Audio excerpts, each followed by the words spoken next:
जहर मोहरा पत्थर है, ये मौसम बताने वाला पत्थर है, ये कसौटी है सोना चांदी के अंदर, ये संग मरियम पत्थर, ये जहांगीर बादशाह के वजीर थे। ये जहर मोहरा पत्थर है, कितनी भी जहरीली चीज़ हो, सांप हो, बिच्छू, कुछ भी काट ले, इसका पानी पिला दो जहर। ये मौसम बताने वाला पत्थर है कि हाँ बारिश आने वाली होगी तो इस पर नमी आ जाती है। चारों दिशा में लगे बारगाह में लिखे तो कलंदर साहब पान खाया करते थे, तो मस्ती में टपकता रहता था, तो अपने मुंह से पान निकालेंगे, जा औलाद हो जाएगी। तो जितनी औरत थी सारी औरतों ने पान खाया, सबको औलाद हो गई। उसमें से एक औरत नहीं खाया, उसका दिल नहीं माना, उसने पत्थर के नीचे पान को दबा दिया, तो सबको जब औलाद हो गई, उसको औलाद नहीं हुई, तो कलंदर साहब की बारगाह में आए और कदमों में गिर के रोने लगी, हजरत मैंने पान नहीं खाए, मेरे औलाद नहीं हुई। तो कलंदर साहब ने कहा, जा तूने जहाँ पान दबाया तेरे औलाद वहीं है, जाके उठा ले। तो वहाँ की कसौटी है, सोना चांदी परखने वाला पत्थर नहीं होता है, ये वो पत्थर है के अंदर। ये संग मरियम पत्थर है, ये जिस्मानी बीमारी को काटता है अंदर। दोस्तों अस्सलाम वालेकुम वरहमतुल्लाहि वबरकातुहू। दोस्तों आज मैं आपको एक ऐसी खूबसूरत बारगाह शरीफ पे लेकर आया हूँ। अली को पूछना हो तो बू अली शाह कलंदर के पास चलिए। अल्हम्दुलिल्लाह मैं आया हूँ आज दिल्ली से 90 किलोमीटर की दूरी में पानीपत में सरकार हज़रत शाह शरफुद्दीन बू अली शाह कलंदर पानीपती रहमतुल्लाह अलैह की बारगाह मुबारक पर, और वहाँ के जो खादिम मिलेंगे उनसे मुलाकात करेंगे और वहाँ की जो भी डिटेल मिलेगी आपको शेयर करने की ज़रूर कोशिश करूँगा। तो देख सकते हैं आप सरकार का गुंबद पाक, और दोस्तों खास करके यहाँ पर जो जहर का पत्थर कहते हैं वो पत्थर भी वहाँ पर मौजूद है, वो भी ज़ियारत करवाएंगे। तो वीडियो एंड तक बने रहिए, और अभी तक इस चैनल को आप सब्सक्राइब नहीं किए तो जरूर सब्सक्राइब करें। तो चलिए दोस्तों सरकार की बारगाह मुबारक के वहाँ के जो खादिम है उनसे मुलाकात करेंगे। चमक तुझसे पाते है सब पाने वाले, मेरा दिल भी चमका दे चमकाने वाले। अब आई शफात की साथ, अब आई शफात की साथ, अब आई जरा चैन ले मेरे घबराने वाले। चमक तुझ से पाते सब पाने वाले, मेरा दिल भी चमका चमकाने वाले, मेरा दिल भी चमका। बू अली शाह कलंदर रहमतुल्लाह हैं। ये कलंदर साहब जो थे इराक़ के रहने वाले थे, आपके वालिद तो सैयद सालार फ़खरुद्दीन इराक़ी आपके वालिद साहब का नाम था। तो आपके वालिद साहब इराक़ से हिंदुस्तान आए, दिल्ली से पानीपत। तो ये पानीपत जो था ये कलंदर साहब का घर था। तो कलंदर साहब की पैदावारी पानीपत में हुई थी, तो कलंदर साहब का ये घर था। तो कलंदर साहब ने कि आपकी वालदा जो थी हाफ़िज़ कुरान आलिम थी, एक दिन में कई कुरान शरीफ आपकी वालदा पढ़ लिया करती थी। तो कलंदर साहब माँ के पेट में ही कुरान हिफ्ज़ कर लिए थे। जब दुनिया में आए तो आप 3 दिन तक रोते रहे, आपको कुरान की आयत नहीं सुने। तो आपकी वालदा भी परेशान, आपके वालिद भी परेशान, क्यों रो रहे? तो अल्लाह की तरफ से एक दुर्वेश आए और आपने सारा वाक़या बताया। तो दुर्वेश ने बोला कि मुझे लेके चलो। तो कलंदर साहब के कुछ कान में कुरान की आयत पढ़ी, तो कलंदर साहब हंसने लगे और बसारत हुई कि बहुत बड़ा मकाम मिलने वाला है। तो आप दिल्ली में सुप्रीम कोर्ट जज भी रहे कलंदर साहब, बड़े बड़े राजा महाराजा खुद फैसले करते थे। फिर आपने सोचा कोई ऐसी गलती ना हो जाए कल क़यामत के दिन अल्लाह के आगे मुझे शर्मिंदा होना पड़े, किसी को गलत सज़ा ना दे दूँ। तो अल्लाह ने आपको नूरानी अता कर दे कि इंसान को देख के पहचान लो कि अच्छा है बुरे। फिर आप थोड़े दिन तक करते रहे, बोले ये दुनियादारी वाला काम हो गया। तो जितनी किताब थी आप ले जाके जमुना में डाल दिए, और वहाँ से पानीपत आए। पानीपत से यहाँ से 40 किलोमीटर बुड्ढा का जंगल था, तो वहाँ आपने जंगल में चले गए, वहाँ इबादत करना शुरू कर दिए। तब इबादत करना शुरू कर दिए तो जमुना नदी होती है, तो आप जाके कहते थे पानी में खड़े हो गए। तो 12 साल हुए तो अल्लाह की तरफ से हुक्म होता है, सरफुद्दीन आपकी इबादत मुझे बहुत पसंद आई, क्या चाहते हो? तो आपकी ख्वाहिश थी, आपकी तमन्ना थी कि मुझे अली बना दो, लेकिन अली नहीं और कुछ मांग ले और मेरे पास कोई कमी नहीं है। नहीं माने, फिर आप इबादत करना शुरू कर दिए। 24 साल हुए, फिर अल्लाह की तरफ से हुक्म होता है, सरफुद्दीन क्या चाहते हो? तो वही सवाल कि ज़माने का अली बना दो। नहीं, 36 साल हुए पानी में ही खड़े रहे। फिर नूरानी में देखा अली नहीं बन सकते हैं, फिर अल्लाह ताला ने आपको मौला अली मुश्किल कुशा की बू अता की। जब अल्लाह ने जब नहीं माने तो देखा नूरानी में कि अली नहीं बन सकते हैं, फिर अल्लाह ने आपको मौला अली मुश्किल कुशा की बू अता की। फिर आपने वहाँ से आपने सवाल अल्लाह से रख दे कि अल्लाह ये औरत अपना दुख दर्द किसको बताएगी? तो आप जिद्दी थे, जो चीज़ मांग लेते थे लेके मानते थे। तो अल्लाह ने कहा सरफुद्दीन हयात ज़िंदगी में आपके आस्थाने पे कोई भी औरत दिल से दुआ मांग के जाएगी, घर जाने से पहले दुआ कबूल कर दूंगा। फिर आपने जिद कर लिया कि जब तक मौला अली मुश्किल कुशा खुद जमुना से नहीं निकालेंगे जब तक हम नहीं निकलेंगे। तो जब नहीं माने फिर अल्लाह ने हुक्म किया तो मौला अली मुश्किल कुशा है, आपको हाथ दे के जमुना से निकाले। जब जमुना से निकाले तो आप ये जिस्म मुबारक सब मच्छी ने खा लिया था।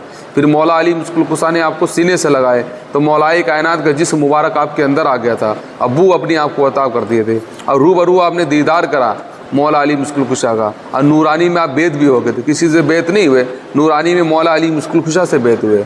और अंदर आपके दोस्त मुबारक अली शाह। आइए, ये हजरत के लाडले जिगरी दोस्त मुबारक अली हैं। ये जहांगीर बादशाह के वज़ीर थे।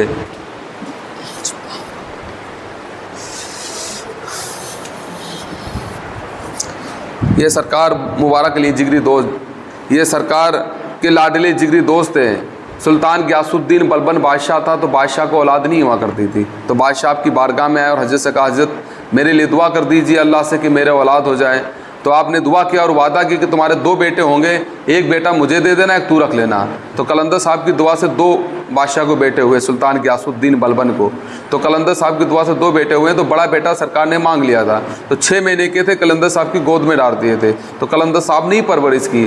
फिर आपने कलंदर साहब की बहुत ज़्यादा खिदमत की। तो कलंदर साहब ने अपना बेटा भी बनाए थे, अपना दोस्त भी, अपना खादिम मुरीद नहीं बनाए थे। तो ये जो जगह थी, कलंदर साहब ने हयाती ज़िंदगी में ये जगह अपने वास्ते तामील किए थे, पर आपसे पहले आपके दोस्त पर्दा कर चुके थे। तो कलंदर साहब ने अपनी जगह अपने दोस्त को दे दिए थे और उसी वक्त ऐलान कर दिया था, पहले मेरे दोस्त पे सलामी होगी, फिर मेरे पे, वसीला मेरे दोस्त का लगेगा, कबूल मैं करूँगा।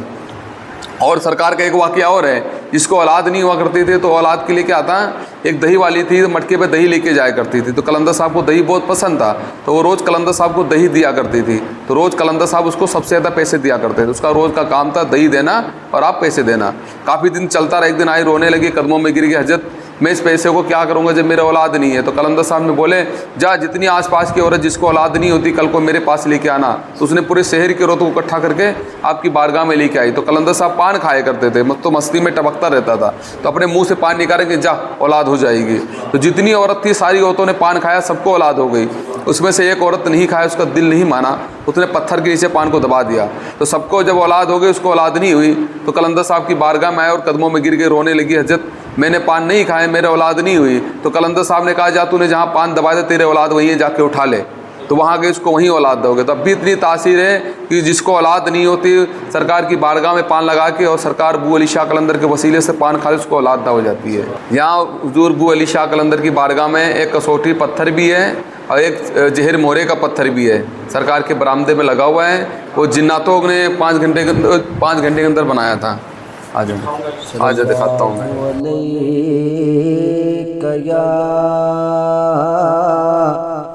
या रसूल अल्लाह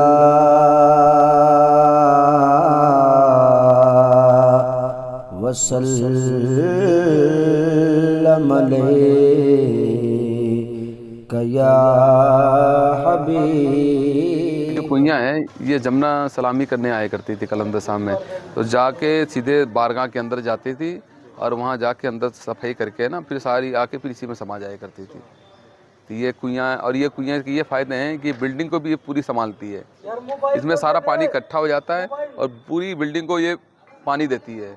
ये राबी चूने का बना हुआ है बिल्डिंग पूरी, ये पूरी बिल्डिंग को संभालती है सरकार की। देखो ये हाजी अल्ताफ़ हुसैन हाजी हैं, शायर भी थे हिंदुस्तान के बहुत बड़े, हाजी साहब सामने। अल्लाहु अलैका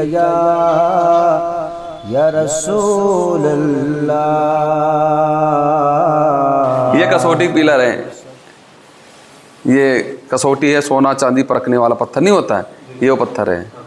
ये सोना चांदी जो भी परखते ना, ये कसौटी पत्थर कहीं भी नहीं इतना बड़ा पीस। ये पानीपत के अंदर ये संगे मरियम पत्थर है, ये जिस्मानी बीमारी को काटता है।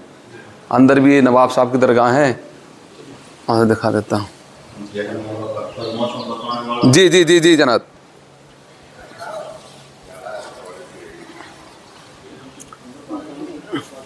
जी, ये मौसम बताने वाला पत्थर है एक, हाँ बारिश आने वाली होगी तो इस पर नमी आ जाती है। चारों दिशा में लगे हुए हैं।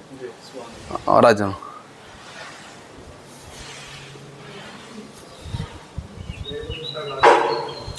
ये नवाब मुकर्रम अली हैं, जहांगीर बादशाह के वजीर थे, किराने के नवाब थे, और फ़कीरी इनके अंदर थी। आ जाओ, ये जहर मोहरा पत्थर है, कितनी भी जहरीली चीज़ हो, सांप हो, बिच्छू हो, कुछ भी काट ले, इसका पानी पिला दो, जहर ख़त्म। ये इसका नाम ही जहर मोहरा पत्थर ही है। ये जितनी भी जहरीली चीज़ हो, सांप हो, बिच्छू हो, कुछ भी हो, इसका पानी पिला दो और इंशाअल्लाह अल्लाह ने चाहा शिफा। और ये जहांगीर बादशाह के वजीर थे, किराने के नवाब थे, तो फ़कीरी थी। और आपने कलंदर साहब से कहा कि मुझे अपने कदमों में रख लेना, तो कलंदर साहब ने अपने कदमों में रख लिए थे। तो आपने जिन्नात की लड़की को ठीक किए थे, तो जिन्नात की लड़की को ठीक है, तो जिन्नात ने बोला कि तोहफे में क्या लेना चाहते हो? तो आपने सोचा ऐसी चीज़ मांगू कि दे ना पाएँ। कसौटी के पिलर मांगे थे, हीरे जवाहरात का पानदान, और एक पत्थर था, पत्थरी, वो पत्थर जहाँ कलंदर साहब ने इबादत की थी वहाँ डरवा दिए थे। कसौटी जो थी वो सरकार बू अली शाह कलंदर की बरामदे में लगवा दिए थे। और जो पानदान अपनी लड़की को दहेज में दे दिए थे। और कलंदर साहब से कहा कि मुझे अपने कदमों में रख लेना, तो सरकार ने अपने कदमों में इनको रख लिया था। कलंदर का उर्स मुबारक 11 रमज़ान शरीफ को असल है। 11 रमज़ान शरीफ को संदल भी होता है, गुसल भी होता है। फिर ईद की 9, 10, 11, सवाल की 9, 10, 11 धूमधाम से बनाया जाता है। और साथ सरकार को पर्दा करे हुए 726वां उर्स हो चुका है सरकार। दिल्ली से 90 किलोमीटर, हरियाणा, पानीपत, बू अली शाह कलंदर बारगाह, किसी से भी पूछोगे ना सब बता देंगे आपको। बू अली शाह कलंदर के नाम मस्त कलंदर भी कहोगे ना तभी लोग बता देंगे कि वहाँ पे, क्यों आपको बच्चा बच्चा जानता है कलंदर साहब को। दोस्तों, सरकार हज़रत सैयद शाह शरफुद्दीन बू अली शाह कलंदर रहमतुल्लाह अलैह की बारगाह मुबारक पर वहाँ के जो खादिम आपको कैसा बताए, अल्हम्दुलिल्लाह ज़रूर कमेंट कर बताएं। अभी तक इस चैनल को आप सब्सक्राइब नहीं किए तो ज़रूर सब्सक्राइब करें। आप देख सकते हैं यही बारगाह मुबारक है। तो चलिए दोस्तों, सरकारों के गुस्ताखों से दूर रहो, ईमान और सुन्नियत के साथ रहो। अस्सलामु अलैकुम व रहमतुल्लाहि व बरकातुहू।